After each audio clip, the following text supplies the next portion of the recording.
भक्तों, ओम नमः शिवाय, श्री शिवाय नमस्तुभ्यं, जय श्री महाकाल। भक्तों, जैसे कि आप सबको पता है कि जो कल का दिनांक है वो 4 अप्रैल 2024 गुरुवार का दिन है। जी हाँ भक्तों, गुरुवार का दिन हमारे सनातन धर्म में बहुत ही अच्छा दिन माना जाता है, क्योंकि उस दिन बहुत सारी माताएं व्रत भी रहती हैं विष्णु भगवान के लिए। तो गुरुवार का दिन, जो गुरुवार का व्रत माताएं रहती हैं और जो व्रत नहीं भी रहते हैं, गुरुवार के दिन के उपाय बताए हैं। अगर जो माताएं व्रत रहती हैं और जो नहीं रहती हैं उन उपाय को करती हैं, तो उस उपाय को करने मात्र से उनके घर में जितनी भी दुख तकलीफ है, लक्ष्मी आती हैं तो चली जाती हैं। कोई भी कार्य अगर आप कर रहे हो उसमें सफलता नहीं मिल रही है, अगर आपका कोई बच्चा कार्य कर रहा है, बहुत दिनों से बिजनेस करने की सोच रहा है, उसमें सफलता ही नहीं मिल पा रही है उसको, या किसी भी एग्जाम में वो बैठता है तो उसका वो एग्जाम निकलता नहीं है, कोई भी कैसा भी इंटरव्यू हो वो इंटरव्यू में बाहर हो जाता है, नौकरी की समस्या है, दुख नहीं कट रहा है, बहुत सारे घरों में दुख है, दुख कटता ही नहीं है उनके परिवार में, और हल्का सा भी अगर सुख आता है तो उसके बाद तुरंत दुख आ जाता है। उसके बाद गुरुजी ने ये भी बताया है कि किसी घर में बहुत ज्यादा कोई व्यक्ति ऐसा है जो बीमारी से ग्रसित है, जिसका रोग ठीक ही नहीं हो रहा है, कष्ट काटने का उपाय और जिनके काम नहीं हो रहे हैं, ये सारे उपाय गुरुदेव जी ने बताए हैं। कल जो गुरुवार 4 अप्रैल का दिन है, इस दिन अगर आप उपाय करते हैं तो आपके उपाय करने मात्र से आपके घर में जितने भी कलेश और मनोकामनाएं आपकी जो भी है वो अवश्य पूर्ण होगी। तो कैसे करना है, कब करना है, किस समय पे करना है, कैसे कैसे करना है, ये सारा उपाय मैं आपको आज के इस वीडियो में बताने वाला हूँ। तो वीडियो को एकदम अंत तक जरूर सुनिएगा। 7 से 8 मिनट की वीडियो होने वाली है, तो वीडियो में बने रहें। और जिस किसी ने भी हमारे चैनल को सब्सक्राइब नहीं किया है तो बेल नोटिफिकेशन और सब्सक्राइब के बटन दबा ले, जिससे गुरुदेव जी की आने वाली अपकमिंग वीडियोस आपको मिलती रहे। तो भक्तों, गुरुदेव जी का जैसे कि आपको पता है कि हाल ही में जो कथा हुई थी उसमें बहुत सारे लोगों ने उनको गुरुदेव जी को धन्यवाद के रूप में पत्र लिखा, और उसमें एक लिखा कि हे गुरुदेव, आपने जो हमें गुरुवार के दिन करने के लिए उपाय बताया था, जब हमने गुरुवार के दिन वो सारे उपाय किए तो आपके जो उपाय बताए उस करने मात्र से हमारे जो भी मनोकामना थी वो पूर्ण हुई। तो भक्तों, वो कौन से उपाय थे जो गुरुदेव जी ने गुरुवार के दिन करने के लिए बोला था, आइए चलिए जानते हैं। तो सबसे पहले तो हम लोग पहले उपाय की तरफ चलते हैं। जो पहला उपाय है वो है धन प्राप्ति का। किसी घर में धन आता है लेकिन चला जाता है, और किसी का कार्य, मतलब किसी के बच्चे या कोई भी इंसान जो बहुत सालों से कार्य में लगा हुआ है और उसको सफलता ही नहीं मिल पा रही है, बहुत ज़्यादा परेशानी में है, बहुत ज़्यादा परेशान रहता है, कार्य करता है लेकिन उसको धन नहीं मिलता है, तो ये उपाय आपको करना है कल के दिन। तो भक्तों, सबसे पहले तो मैं बता दूं कि उपाय आपको कल के दिन करना है, और शाम और सुबह, तो सुबह 8 बजे से पहले और शाम को 8 बजे से पहले पहले आपको कर लेना है। तो इस उपाय में सबसे पहले आपको चाहिए एक बेल का फल। जी हाँ भक्तों, एक बेल का फल चाहिए। जो बेल पेड़ में लगे रहती है, जिसका जूस भी पीते हैं, वो वाला बेल गर्मियों के सीजन में जो होता है, बेल का आपने फल ले लिया। अब उसको तोड़ के जो उसका अंदर वाला भाग होता है, जो गुर्दा होता है अंदर का, जो फल का, उसको आपको निकाल लेना है। अब इसको आप, अगर आपके घर के पेड़ के पास है तो ठीक है, अगर दुकान में कहीं से खरीदते हैं तो वहां से भी आप खरीद सकते हैं।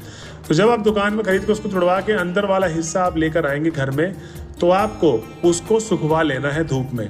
ठीक है भक्तों, अब सुखवाने के बाद जब वो पूरा अच्छी तरीके से सूख जाए तो उसको आपको जलाकर उसका भस्म बना लेना है। क्या बना लेना है? भस्म तैयार कर लेना है। अब उसी भस्म को अच्छे से पीस लें और उसके बाद छान ले छन्नी से, तो वो आपको एकदम पूरा पाउडर के फॉर्म में एकदम भस्म तैयार मिलेगा। ठीक है, अब ध्यान रहे भक्तों कि ये जो बेल वाला उपाय आप करेंगे, ये वीडियो आप आज के दिन सुन रहे हैं तो ये कल के दिन करना मुश्किल है। अगर आज कर लेते तो बहुत बढ़िया बात है, लेकिन अगर जो अगला गुरुवार आएगा तो इसमें आपको करना क्या है कि जो ये भस्म आपने तैयार की है, क्योंकि कल ही दिन ये कर नहीं पाओगे आप, तो जो आपने भस्म तैयार की है, तो आपको गुरुवार के दिन शंकर जी के मंदिर पे जाना है, और शंकर जी के मंदिर पे जाकर सबसे पहले आपको अपनी पूजा अर्चना करनी है। जो आप 1 लोटा जल लेकर गए वो समर्पित कर देना है, और उसके बाद पूजा अर्चना करने के बाद जो आप भस्म बनाए थे बेल का, ठीक है, उसको आपको, जैसे महादेव के ऊपर हम लोग भस्म चढ़ाते हैं, ठीक है, वैसे ही आपको भस्म चढ़ाना है वो। अब ध्यान रहे, जो आपने एक पूरे बेल का भस्म तैयार किया वो पूरा का पूरा भस्म यूज ना कर ले। आप या तो थोड़ा ज्यादा भस्म बना ले, 1-2 बेल का, और अगर आप एक बेल का ही बनाए तो थोड़ा थोड़ा भस्म आपको हर 5 गुरुवार को करना है। कितने? हर 5 गुरुवार के दिन आपको वही बेल वाला भस्म शंकर बाबा को, हमारे महादेव को चढ़ाना है। जब आप ये भस्म अर्पित करेंगे महादेव के ऊपर, तो आपको अपना नाम और गोत्र बोलकर अपनी मनोकामना बोल देनी है कि हे भोले बाबा, मेरे घर में लक्ष्मी नहीं टिकती है, हम कार्य बहुत सालों से कर रहे हैं, जो मैं कार्य कर रहा हूँ वो बहुत ज़्यादा अच्छे से करता हूँ लेकिन मुझे उसमें सफलता ही नहीं मिलती है। तो मतलब जो भी आपकी मनोकामना है बोल देनी है अपना नाम और गोत्र बोलकर। उसके बाद आपको ये उपाय करके घर चले जाना है। ध्यान रहे दोस्तों कि ये उपाय आपको 5 दिन करना है। सुबह मैंने बता दिया 8 बजे से पहले पहले और शाम को 8 बजे से पहले पहले कर लेना है।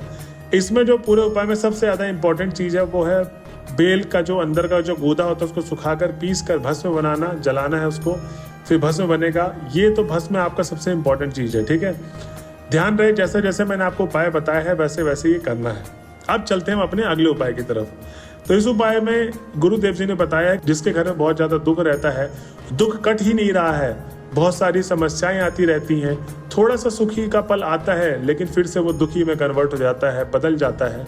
तो इस सिचुएशन में क्या करना चाहिए हम लोग को? तो सबसे पहले तो गुरुदेव जी ने बताया कि गुरुवार के दिन आपको बेल पत्री के पेड़ के नीचे जाना है। किसके?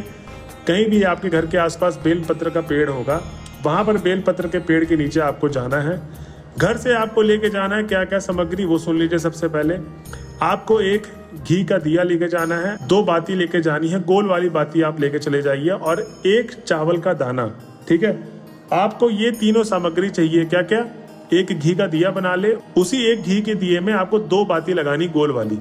2 दिए नहीं होंगे, एक ही दिए में 2 बाती लगानी है, ठीक है। घी का दीपक होना चाहिए और 1 चावल दाना। अब जो 1 चावल दाना होगा उसको आप पहले ही थाली में रख के लेके जाएं। जब आप वहां पर बेल पत्र के पेड़ के नीचे वो दिया जलाएंगे, जो एक दिए में 2 बाती हैं, उसके बाद दिया जलाने के बाद आपको 1 चावल समर्पण करना है। और अब अपना नाम और गोत्र बोलकर किनको याद करना है? कुंदकेश्वर महादेव का स्मरण करते करते। किनको? कुंदकेश्वर महादेव का स्मरण करते करते आपको अपना नाम गोत्र बोलकर अपनी मनोकामना बोल देनी है कि हे भगवान, मेरे घर में बहुत ज्यादा दुख रहता है, बहुत ज्यादा कलेश रहता है, मेरे घर में सुख शांति नहीं रह पाती है। आपकी जो भी मनोकामना है तो वो आपको बोल देनी है गुरुदेव को। और बेलपत्र के पेड़ का उपाय जो था ये बस इतना ही था। अब चलते हैं अपने अगले उपाय की तरफ। गुरुदेव जी ने बताया कि जो कल के दिन 4 अप्रैल, जैसे कि आपको पता है गुरुवार का दिन है, कल के दिन वो लोग भी उपाय कर सकते हैं जिनके घर में बहुत ज्यादा लोग रोग से ग्रसित है, जिनके घर में बीमारियां आती हैं, ठीक ही नहीं होती है, बार बार बीमारियां आती है, कोई व्यक्ति बार बार बीमार हो रहा है, कष्ट नहीं कट रहा है। तो इसको लेकर गुरुदेव जी ने उपाय बताया है। तो इसमें सबसे पहले तो आपको चाहिए 1 लोटा जल, इसमें उसके बाद आपको 1 सफेद पुष्प, कोई भी हो सफेद फूल आप ले सकते हैं, और 5 बेलपत्र। बेलपत्र ध्यान रहे कहीं से कटी पिटी ना हो, कहीं से खंडित ना हो। अब उसके बाद आपको चले जाना है शिव जी के मंदिर पे।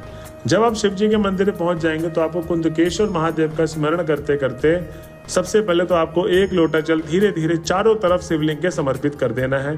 उसके बाद आपको 5 बेलपत्र 5 अलग अलग जगह पे रखना है। सबसे पहले तो शिवलिंग पर चढ़ाएं जो महादेव की स्थान है सबसे ऊपर वाली जगह, फिर अशोक सुंदरी पर, फिर गणेश जी के स्थान पर, फिर हस्तकमल पर, फिर जलाधारी पर आपको चढ़ाना है।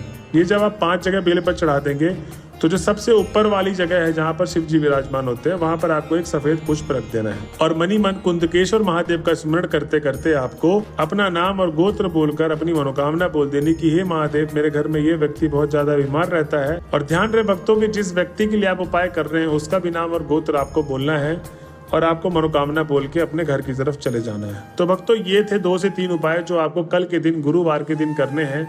गुरुदेव जी बोलते हैं कि ये उपाय अगर आप कल के दिन करते हैं तो आपके घर में जितने भी दुख कष्ट, लक्ष्मी जिनके घर पे नहीं आ रही है, कोई भी कार्य सिद्ध नहीं हो पा रहा है, बहुत सालों से कार्य में लगे हुए वो आपको सफलता नहीं दे पा रहा है, कैसे भी परेशानी है, मैंने आज के इस वीडियो में 2 से 3 उपाय बताए हैं। इन उपायों को आप करके आप अपने घर में बहुत ज्यादा सुख और समृद्धि और धन प्राप्ति की तरफ जा सकते हैं। तो भक्तों ये थे आज के उपाय। अगर आप वीडियो के अंत तक पहुंच चुके हैं तो वीडियो के कमेंट बॉक्स पे आप जरूर लिखना भूलिएगा। श्री शिवाय नमस्तुभ्यम। मिलते हैं अगले वीडियो में, जब तक के लिए हर हर महादेव।